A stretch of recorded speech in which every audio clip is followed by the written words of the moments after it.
Hi, Amanda from the Clearscope team here. If this is your first time joining us, welcome. This session is awesome, and I don't want you to miss the Q&A that happens towards the end of the call. So make sure to check that out because the audience asks a lot of good questions, and Antonis gives excellent advice that you can use in your own strategy starting today. So thanks for joining us, and if you want to make sure to be on the next educational webinar that we have, get an alert by signing up at clearscope.io/newsletter. And I hope to see you again soon. Okay, let's jump in.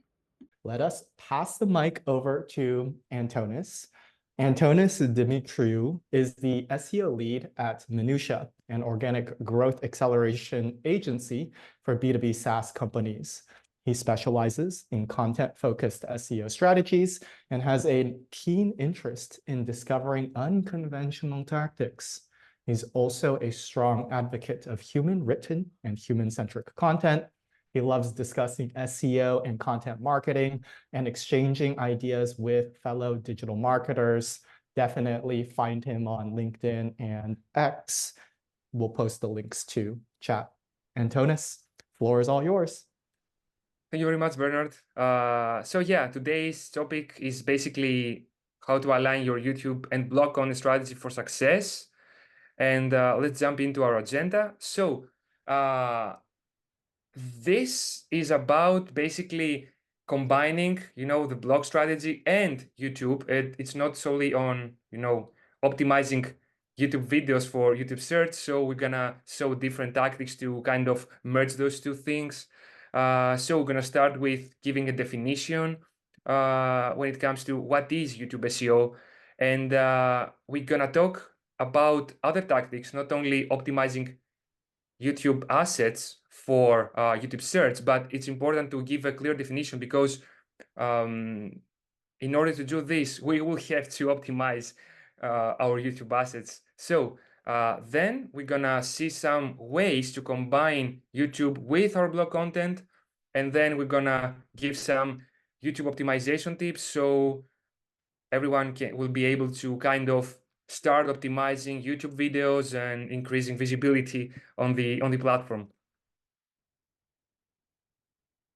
So let's start with the first part, which is giving the definition of what is YouTube SEO and why this is important. So if we can give a brief definition, would be something like that. Like YouTube SEO is a set of practices you can use to increase the visibility of your YouTube assets. And you'll see that I say assets and not videos because on YouTube, a channel can have different assets. Like you can have your videos, you can have your playlists, or the whole channel itself. So you basically have different YouTube assets that you can optimize.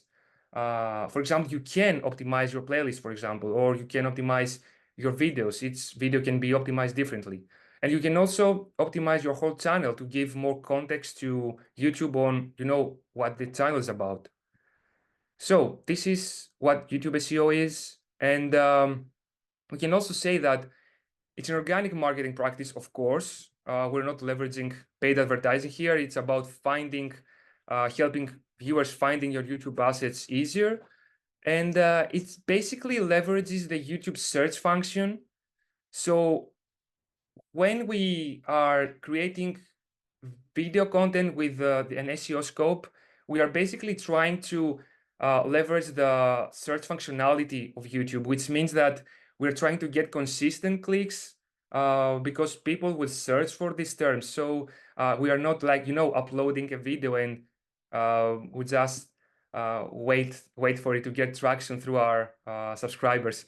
And another thing is that we want to give as much context as possible. So we also appear in the suggested videos section easier.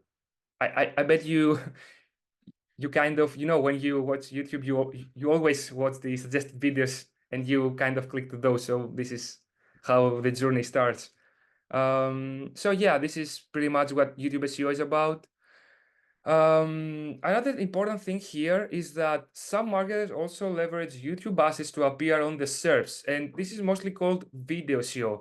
And it's important to differentiate those two, because video SEO can also mean different things. Like it can mean auditing a website to see if videos are rendered properly, or using those videos to also rank on the SERP. So SEOs can leverage videos not only to when it comes to increasing visibility via YouTube search, but also when it comes to gaining more SERP real estate, as we will also see later on.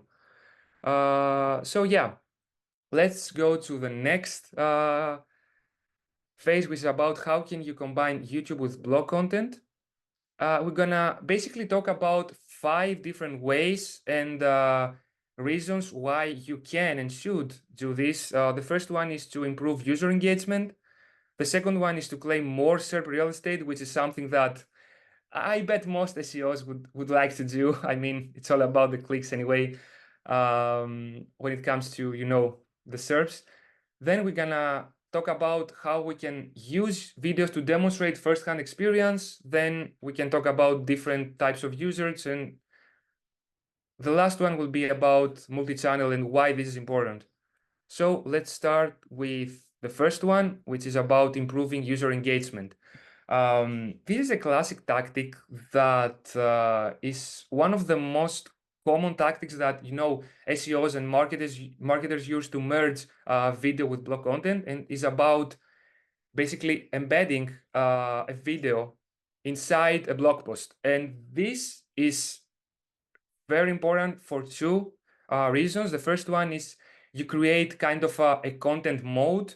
I mean, competitors cannot easily replicate this. Like, it's not like you add an extra H2 and you write some extra things. It's basically you embed a whole video. And in order to do this, your competitors must also create a video, which is not the easiest thing to do. And the second one is you kind of increase and improve the user engagement, because users will probably click on the video, watch it, increase the time on page, which is something that can be valuable.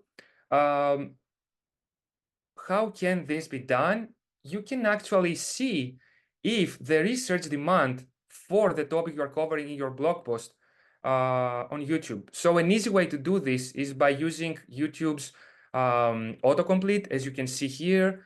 So let's say I'm writing an article on how to do keyword research. I can just type my query, and if that query also appears to, the search bar of YouTube, that's a good indicator that people also search for this thing on, YouTube search. So let's move on to the next slide, which is something that is very important when it comes to embedding videos on the page. Something important here is that because someone embedded a video on a blog post, this doesn't mean that this video will show on the SERPs. Like, the video thumbnails only appear on search if the video is the main content of the page. That was an official Google announcement, and this is the snippet from the original page. So yeah, don't hope that if you embed a video, let's say in the middle of a blog post or a random spot, it will also give you a video thumbnail on the SERPs. It doesn't work like that, sadly. It will have to be the main content on the page. But for improving user engagement, this actually can do the job anywhere if you embed it anywhere on the page. So the second way you can merge video content with blog content is actually claim more SERP real estate. And this is something very important, because you can actually increase your SERP presence by just, going for a video. I mean, there are specific queries that we can say that they have video intent, which means that they trigger videos on the SERP, not only like, blue links for landing pages or blog posts. For example, how to build an app. This is a query that generates, as you see, video results. So what's the catch here? The catch is that not everyone probably will jump into the process of creating a video. So if let's say I write a blog post of how to build an app and I also create a video, I increase my chances to get more clicks and more visibility for this term. So it's pretty important to check if there are videos on the SERP for queries that the brand is interested in. So that's another way to merge those two, blog content and video content. So how you can do this? It's quite pretty easy. First, you must find a query with video intent. This is quite straightforward. If you type a query and you see videos appearing on the SERP, congratulations, you just uncovered a query with video intent. Then you have to analyze the attributes of the ranking videos, and these are probably these are basically the areas that we can kind of control, like the title. You must check if your query, the exact query, is also in the video's title. Another attribute that you can check is basically the video's length. And after you analyze the attribute, you can just go on and create and optimize your YouTube video accordingly. And luckily, you will rank as well. So another important thing to know here when it comes to claiming more SERP real estate is that for some queries, videos are the most prominent element on the SERP. Like, for example, for this query, how to use CapCut, you see that above the people also ask section, there's a video, which means that this is the first result. And this is important because for some SERPs, we can say that these are video prominent SERPs, and we could theoretically jump into top positions with a video, like for example this one. Of course, there are other factors that we must take into account, like the authority of the YouTube channel, the authority of the brand that has that YouTube channel. But there are video prominent SERPs that may be untapped opportunities, so it's good to keep that in mind. So the next tactic we can use when it comes to video content is demonstrate experience, and I'm very excited about that because we had so many updates lately, and EAT signals and all these things are quite the we heard so many people talking about those. And another way to leverage video is basically demonstrate experience. And why is that? Because there's nothing stronger when it comes to proof than a video of you actually using a product or doing something or testing something.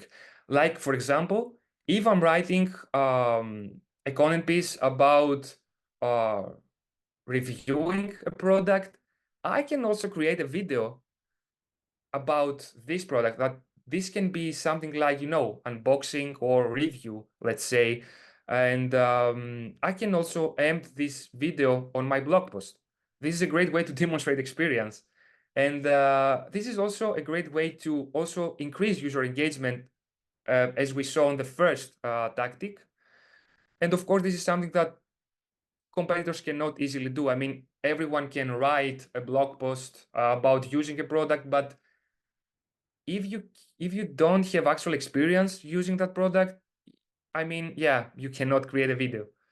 So yeah, another important way to demonstrate experience is via video. So, and this is actually, I think, important for those SEOs who are into affiliate marketing. This is another way to merge those. And another way we can merge our content strategy and our video strategy is to appeal to different types of users. And I'm going to give an example using software as a service here, because we at Minuttia, we work mainly with software as a service companies. So I will demonstrate an example using the best email marketing platform or best email marketing software. So this type of commercial queries that we all like to go after. And this is something that we started recommending at Minuttia, like going for those high value queries and targeting them in different channels. Like, as you can see, there is demand for such queries even on YouTube. And this is because there are different types of users. So you aim to appeal to those different types of users. For example, some people prefer watching video, or you can capture user attention on different circles. I mean, if I was like someone who would searching for an email marketing software to choose, I would basically may visit blog posts, may visit forums, watch YouTube videos. So you capture different users that are on the different stages of the buying cycle, which is also pretty much important as far as I know.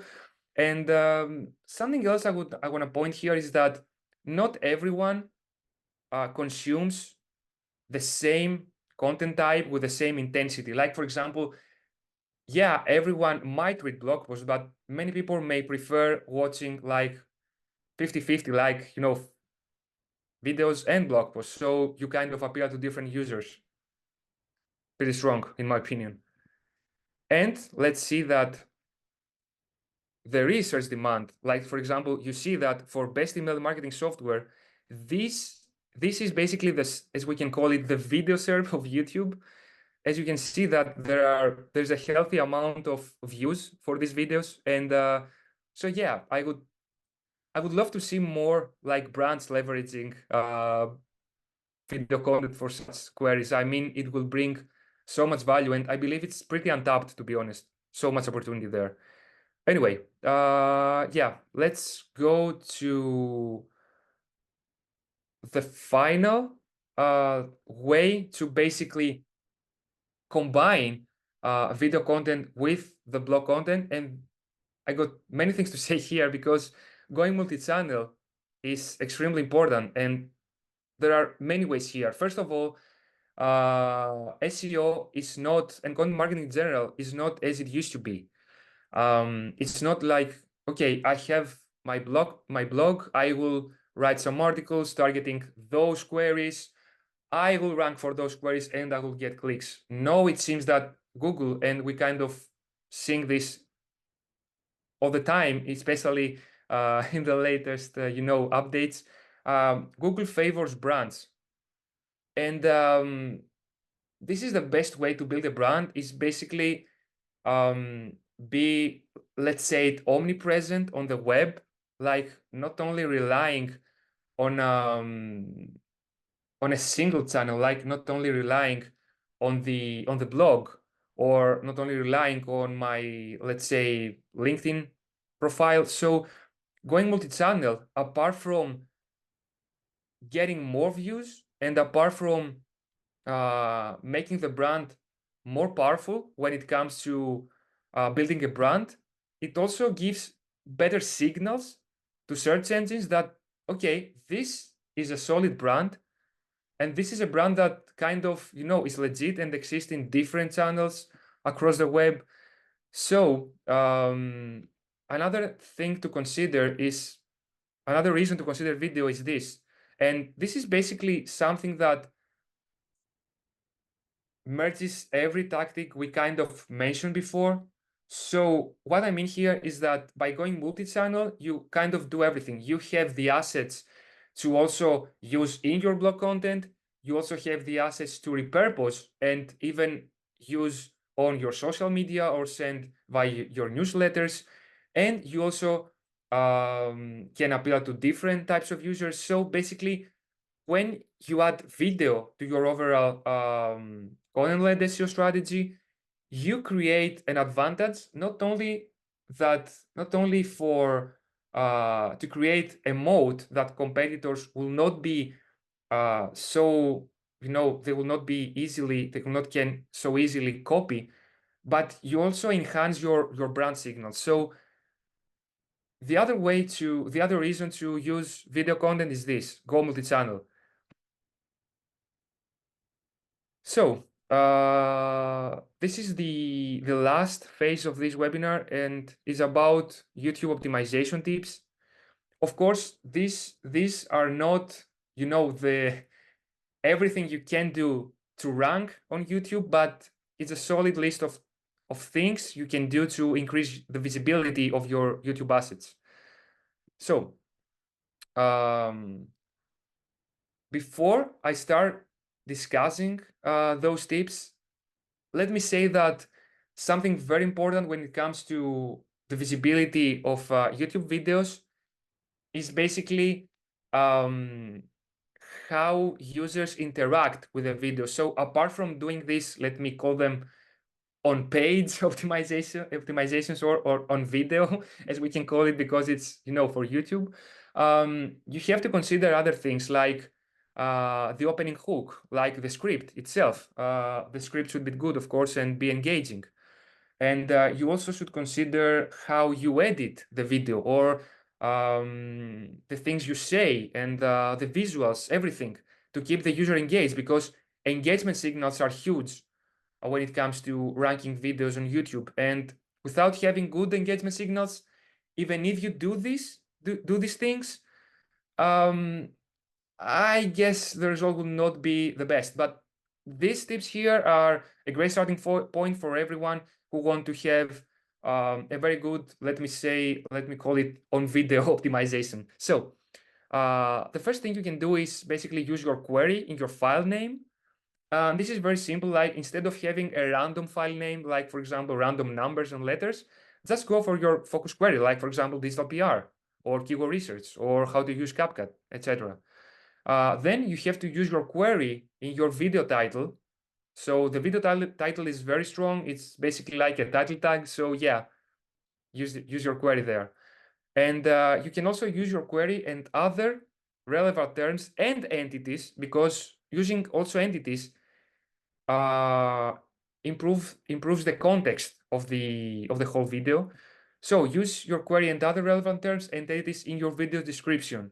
And this is very important because you can write lots of things in your video description. Is as I can say it, the field where you can add the most information. So going for relevant terms, going for secondary queries, if I can call them like that, going for relevant entities in the video description is very important.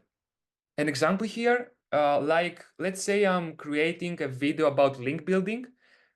I could include other terms like link earning, digital PR, backlinks, etc. in my video description to optimize my video better.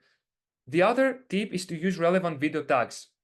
Of course, we don't need to overuse tags here. Like, it's not the best to add like 100 tags, let's say. I would personally recommend going for 3 to 5 tags. Not like 5 tags would be key here. Those should be relevant, like use your main query, relevant queries, and relevant topics. Like even creating a video about link building, let's say, of course I could use link building, SEO in my tags. So relevancy here is key. The other tip is to use timestamps, and this is something that even YouTube itself recommends, like use timestamps on the video description to create timestamps on the video as well. And this will also increase a better user experience, and that's our aim here, like improve user experience as much as possible. So yeah. And another thing is to include the query in the script. This is very important because another important thing when it comes to optimizing YouTube assets and YouTube videos is basically saying the query. Like, if I'm creating a video about, let's say, keyword research, I must say my query. I must say the term keyword research. So yeah, include the query and other relevant queries in the script as well.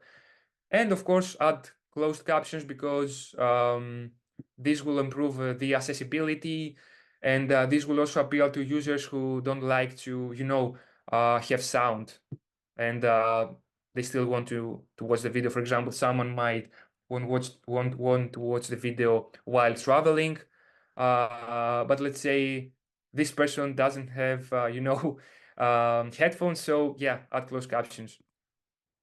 And let's get to the second part of YouTube optimization tips.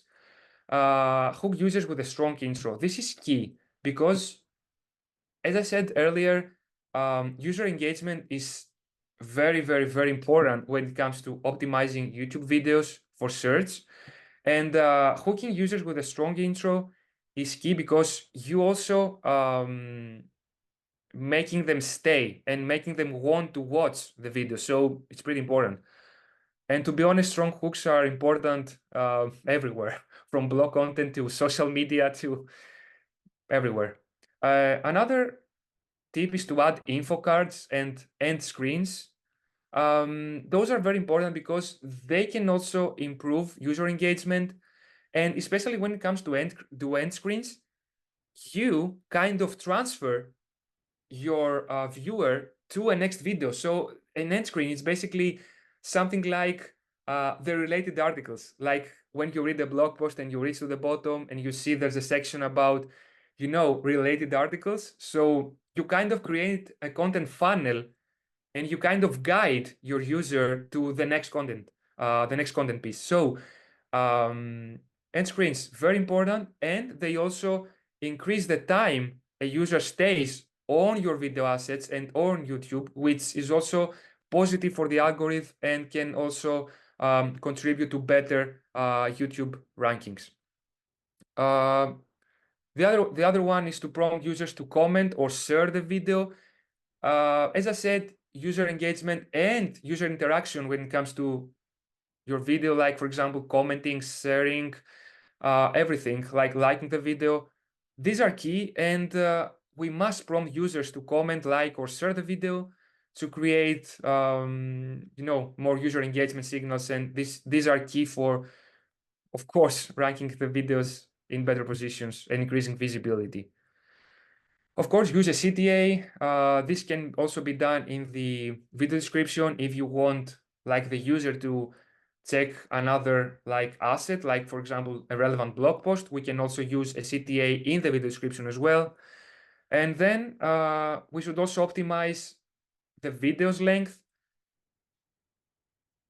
as, how can I say that? Let's say that video's length is something like word count. And by the way, I'm not a big fan of word count when it comes to blog posts, but it seems that video length works best when it comes to YouTube SEO. So yeah, optimizing the video's length is key. Let's say that the top ranking videos for a query seems to be like 10 minutes long. So creating a video that would be an hour long theoretically would not be the best thing here. So try to match the video length of the top ranking videos. And of course, another important thing is to share the video. And yeah, distribution is very important when it comes to content marketing in general. And distributing the video and sharing it via the newsletter, social media, etc., can also create user signals and create some data that will show to the algorithm that these types of users like this video. Like, for example, if I watch lots of YouTube videos on SEO, which is something I do, and someone shares a video about SEO and I kind of watch it, I'm a relevant user. The algorithm knows that Antonis is someone who watches SEO videos. So I'm feeding the algorithm with relevant information. So this is very positive for the video to gain some traction. And this is something very important for channels that are starting now and brands that are starting to leverage YouTube videos. Share your video to create traction, to feed the algorithm with data and to gain some momentum. And this is it from me when it comes to YouTube optimization tips. And yeah, that's it. I think we reached the end of this webinar. So I'm all in for questions.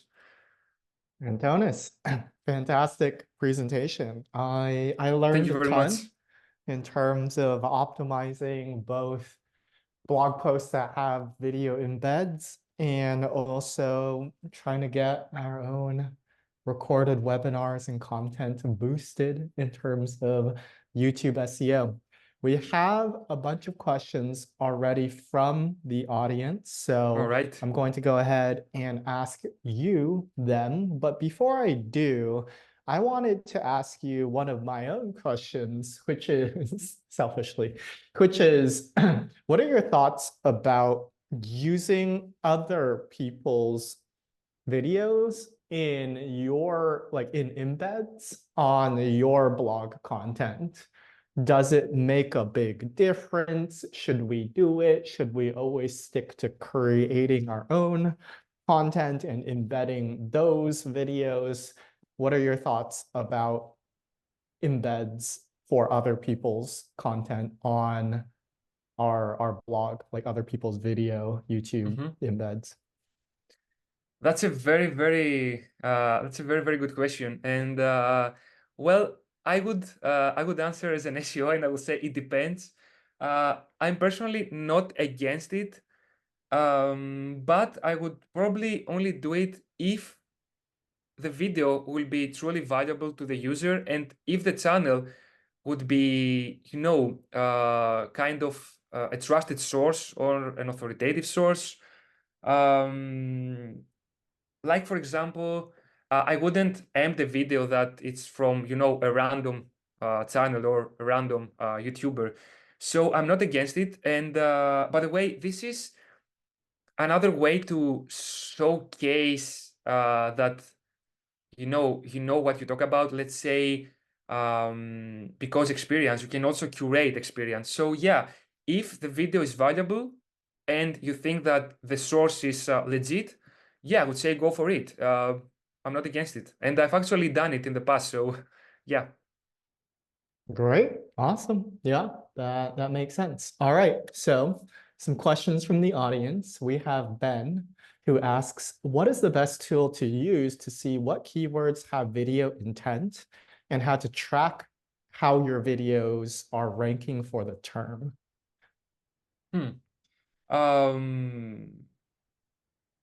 I personally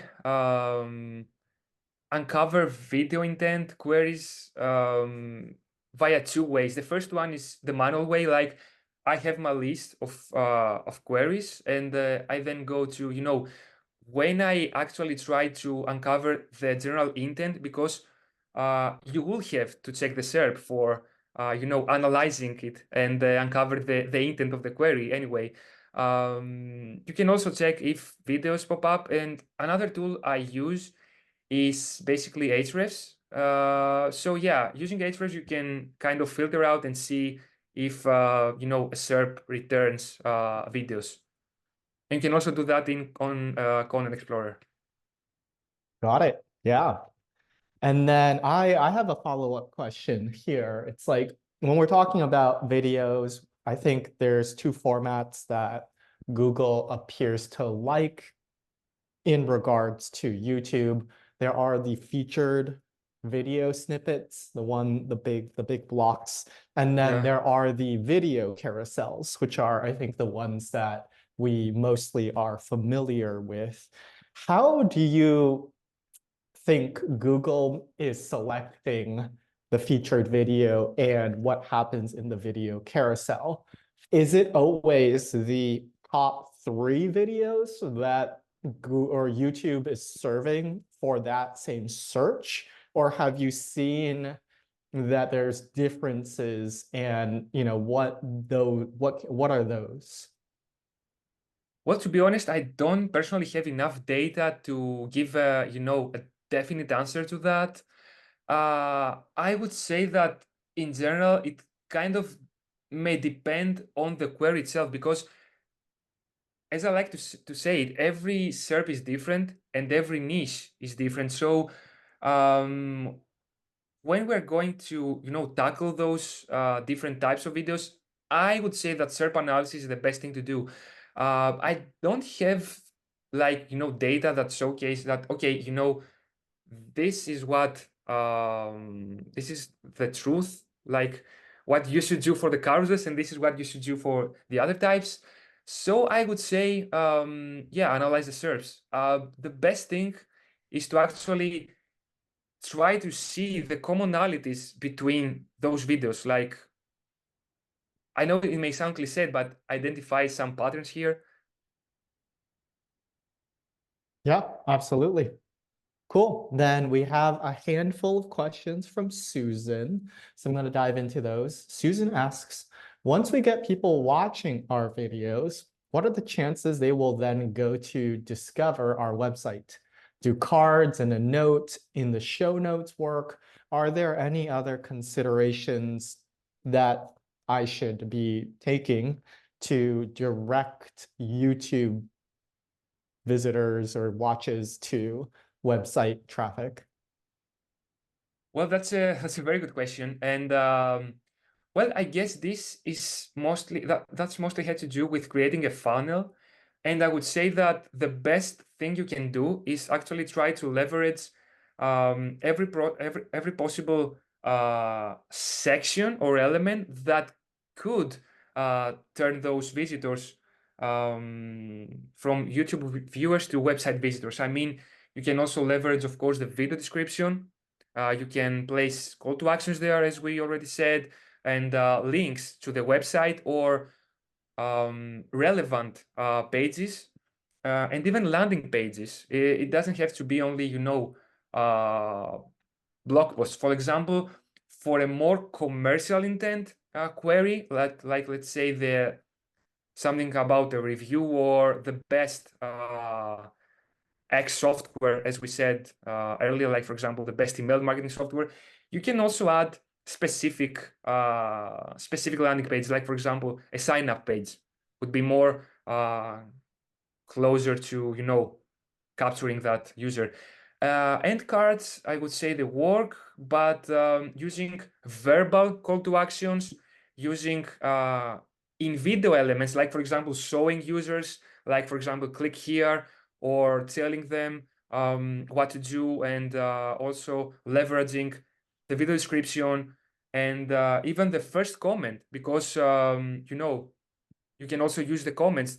Comments are another element you can use to add call to actions or links. So I would say try to add CTAs and links to every possible section, with, of course, without overwhelming the viewer and seem like you're pushing them too far. So yeah, that's what I would recommend.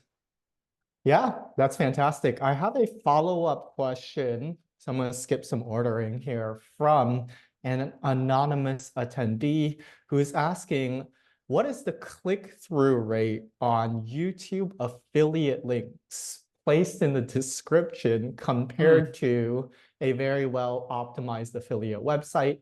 I will then add a follow-up question, which is to say, what is then an expectation of a good click-through rate or conversion, right? If a video gets 1,000 watches, what's the normal sort of funnel look like that you would expect that 1,000 watches to get in terms of traffic directed to links in the description or other places that you want? Okay.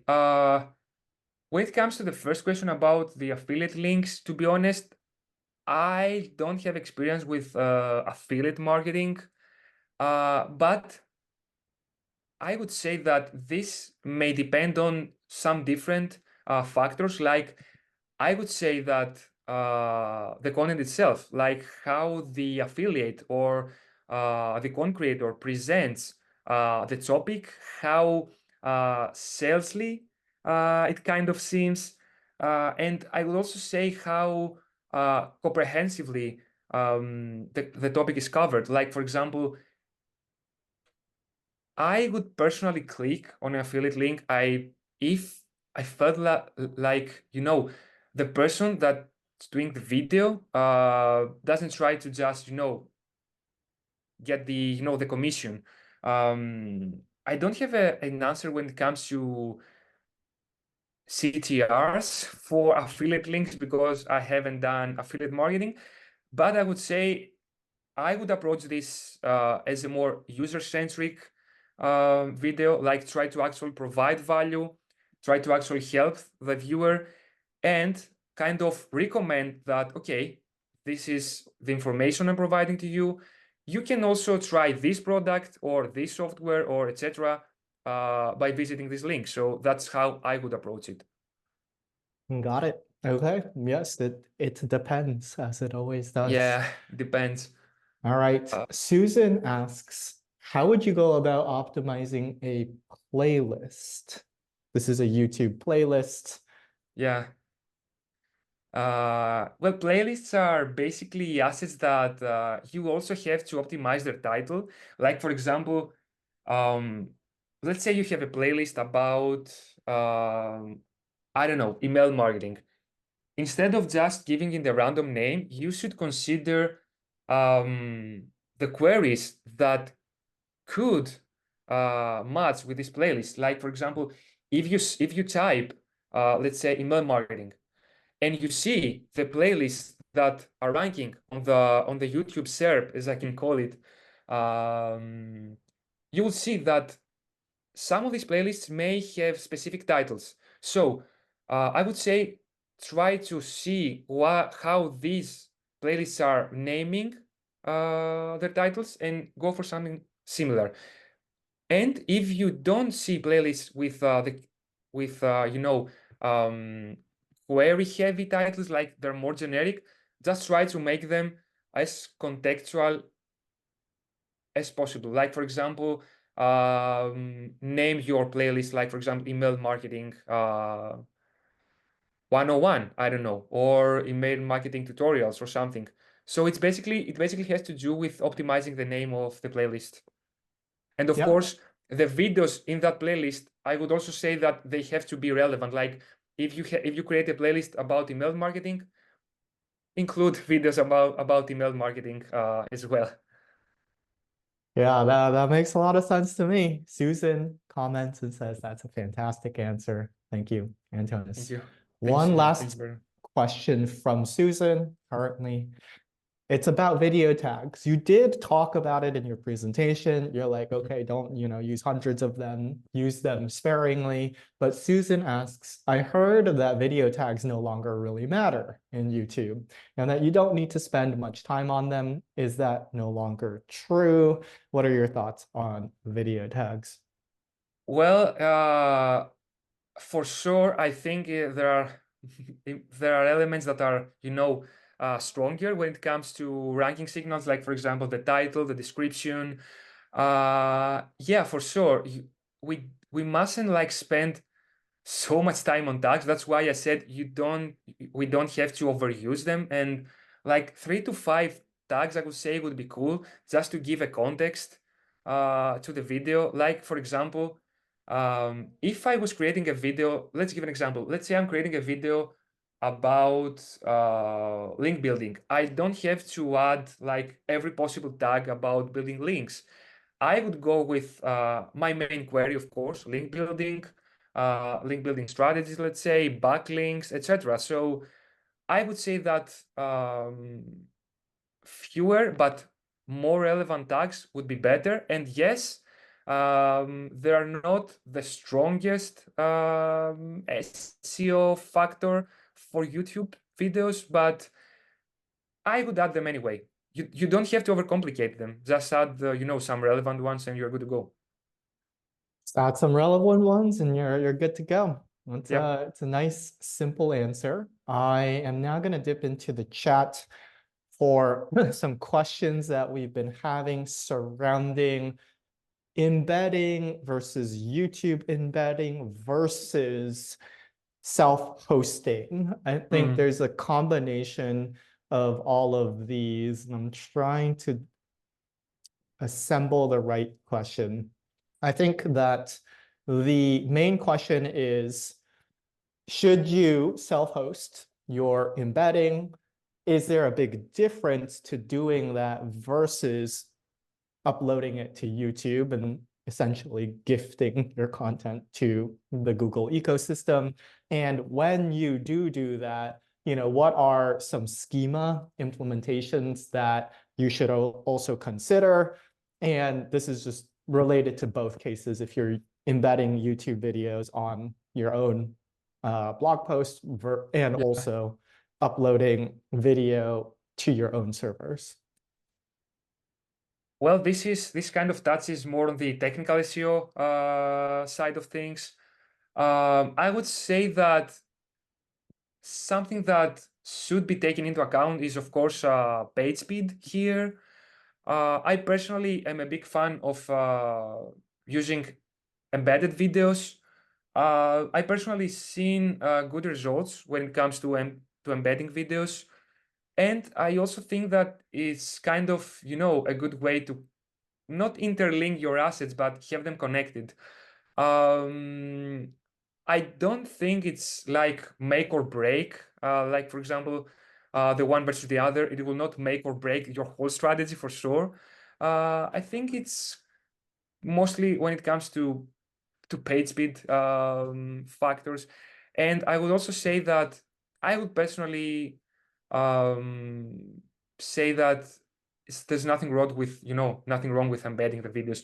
When it comes to the second question regarding the schema, yeah, it's not like you have tremendous options here. I personally like to keep things simple when it comes to schema and implementing it. So I would say, yeah, video schema would be okay. Like, so that there's a video element on the page, and that's okay. And by the way, if the video is not the main component, the main element of the page, it won't work for acquiring the thumbnail as Google has announced. So yeah, keep that in mind. It's very important. All right. So sounds like you can self-host or embed. It depends on, how you want to do it. Yeah, And I'm basically a fan of embedding them, to be honest. But yeah, yeah. cool. All right. Robert asks, how much should a 7 to 9 minute video length cost? Ooh, that's a very good question. Well, cost is something that can be dynamic. I mean, you can just shoot a video yourself and edit it yourself, or you can just use the help of other professionals, like cooperate with other professionals. This has to do with how you approach video creation. There's not a standard cost.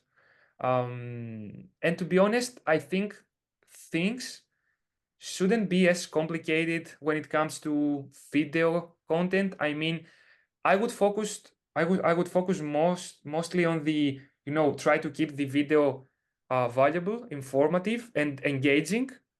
And well, I want to say that you don't have to have the perfect video. Like, if you don't have the budget to create the perfect video, but you still see value in YouTube as a channel for your brand, just go for it. Try to, you can create videos using, a camera, your phone. The best thing you can do is to be informative and valuable to your target audience.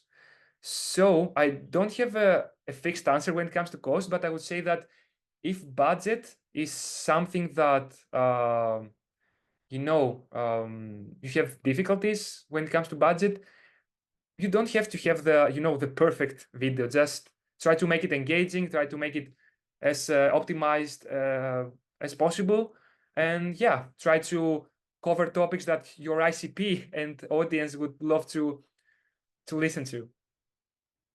Yeah, I agree. I think that,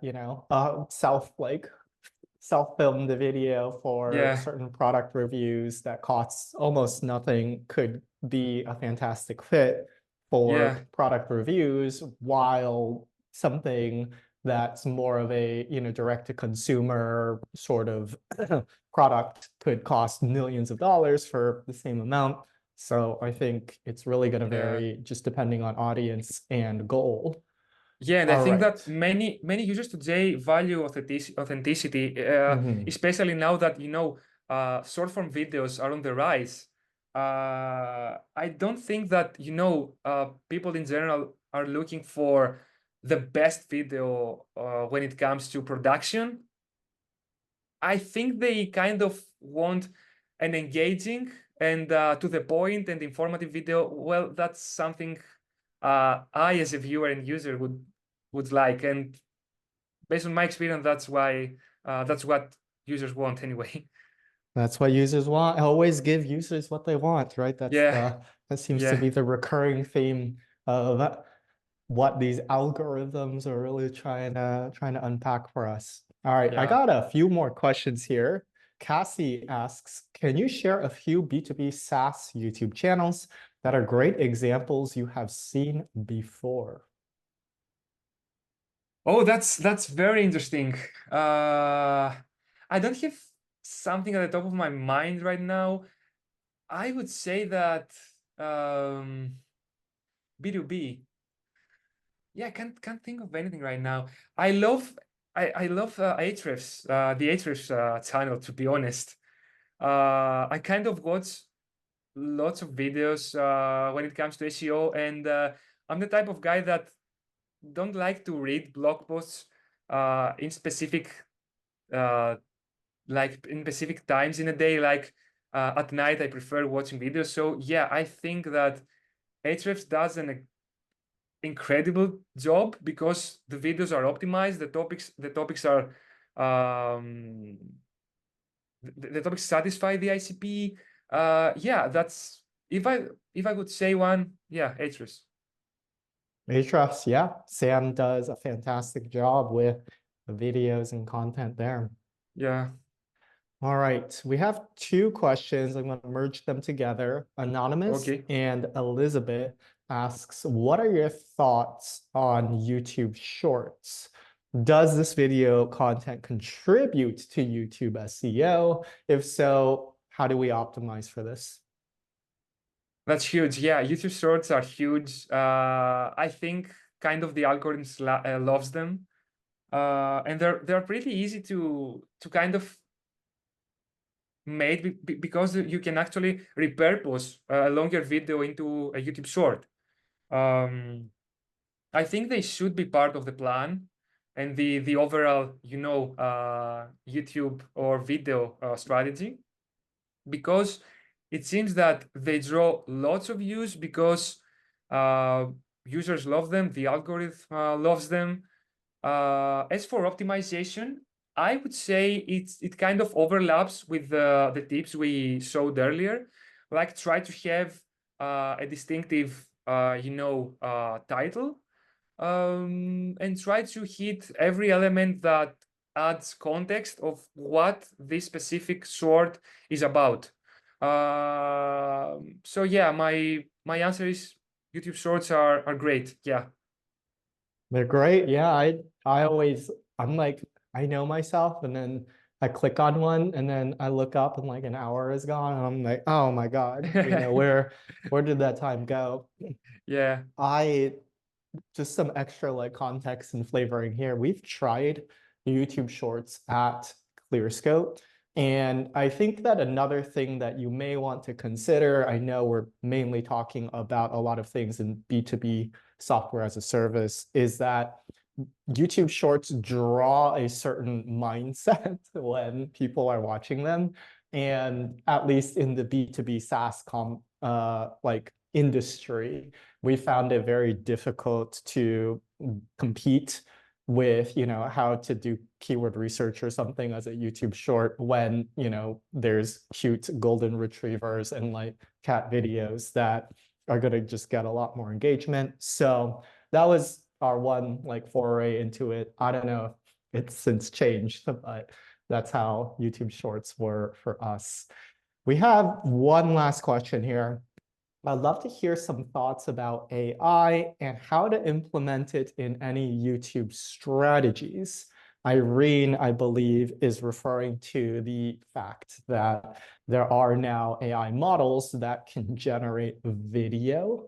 And have you played Yeah. around with those? What are your thoughts when it comes to using it for YouTube or video SEO?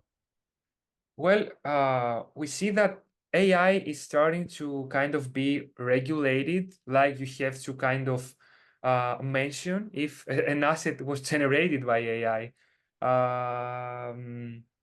Well, personally, I would say that AI can be great for specific types of videos, but I wouldn't rely, the whole strategy, like generating videos with AI, for two reasons. The first one is that at the end of the day, you want to build a brand and you want to emit trust and kind of create, affinity. So relying solely on AI could not be the best when it comes to trust, affinity, and all these all these things that are important when it comes to brand building. For specific types of videos, I would say AI generated videos would be fine. Like, for example, specific playlist videos like I don't know, you know the type of YouTube videos that there's a big, like a huge playlist of, or a curation of, stuff. This can work. Or for videos that you don't want to show anything and you just want to do, just talk.